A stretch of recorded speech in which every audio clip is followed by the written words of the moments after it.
Governor, Mr. Speaker. 2 years after the last storm, people of Ragged Island are still asking whether they have been forgotten. Has this island been forgotten by the government after the Prime Minister promised to transform Ragged Island into a green island? I can assure this government that the people of Ragged Island have not forgotten the promises of the government. Now, Mr. Speaker, regarding the bill before us today, I really did not want to jump to conclusions, but this bill smacks of a PR effort to counter the local and international negative commentary about the government's incompetence surrounding its handling of the Dorian map. The bill seems to include a compendium of best ideas coming from a group chat, either in cabinet or at a stew fish gathering by a breakfast brunch. Obviously, there are good elements, but Mr. Speaker, in fact, these are already in place. These are in place. There's no need to restate them. For example, the police will arrest people taking part in looting or righteous activity. The police have the authority now. As to an offer to provide rebates for business taxes, it's just add an unnecessary bureaucracy to a simple matter. If a company makes a donation and seeks to get a rebate, they'll have to provide confirmation or receipt that they made a specific dollar donation to a recognized charity or recovery project, and then make a formal application and documentation so that various departments would have to verify all the details and then confirm the rebate. The money concerned would have been spent by the government in any event, so why go through all that border? As mentioned earlier, what this amended bill attempts to achieve, under the existency order, they already have, basically, you could just sign the existency order, the Minister of Finance, so the law's already in place for these things. What this amended bill attempts to achieve, as I indicate, is already an existing law. I first refer to the substantive bill. All right? But I draw attention to section 2718. That empowers the Prime Minister to declare that an emergency exists as a result of an impending disaster. That's defined as a hurricane.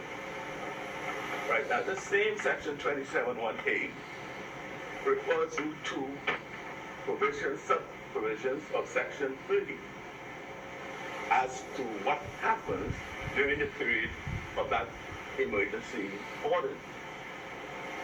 Right, so those subsections 3, 4, and 5, they apply when the order is made. Right, it empowers the minister, section 30 empowers the minister to make regulations for the purpose of implementing the act. And without prejudice to the generality of that power to make regulations, the Prime Minister is specifically authorized to make provisions for, one, that during the existence to restrict the movement of persons and vehicles. That's already in the law. That's section 31D. Right? Any class or type of persons or vehicles. And 31E, and this is already in the law. Some questions have been raised about it, but it's already in the law. 31E, which is already there, speaks to that during the existence of such order of emergency, right, persons other than emergency personnel, the word used is shall evacuate an area. That's mandatory evacuation. Shall evacuate an area or may not reside or otherwise be present in such area and during such period as is specified.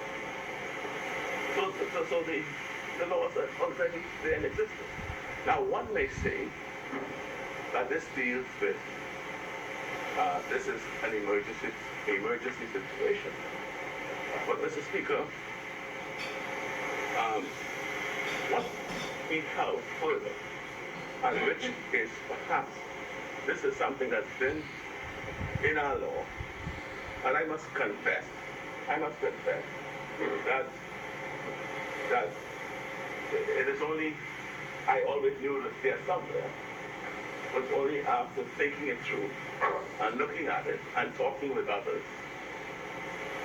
that we have recognized that all along the, our founding fathers recognized that there would be a need for emergencies when civil liberties could be suspended. They recognized that.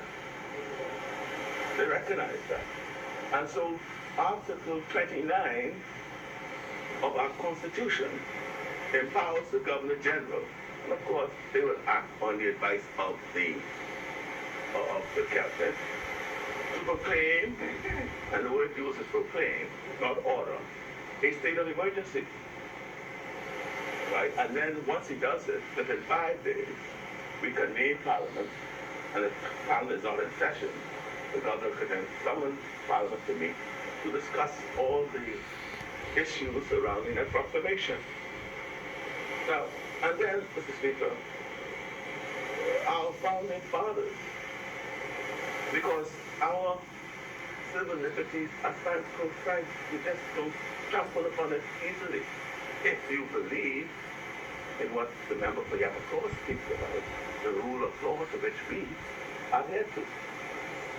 And it appears that the only basis on which you could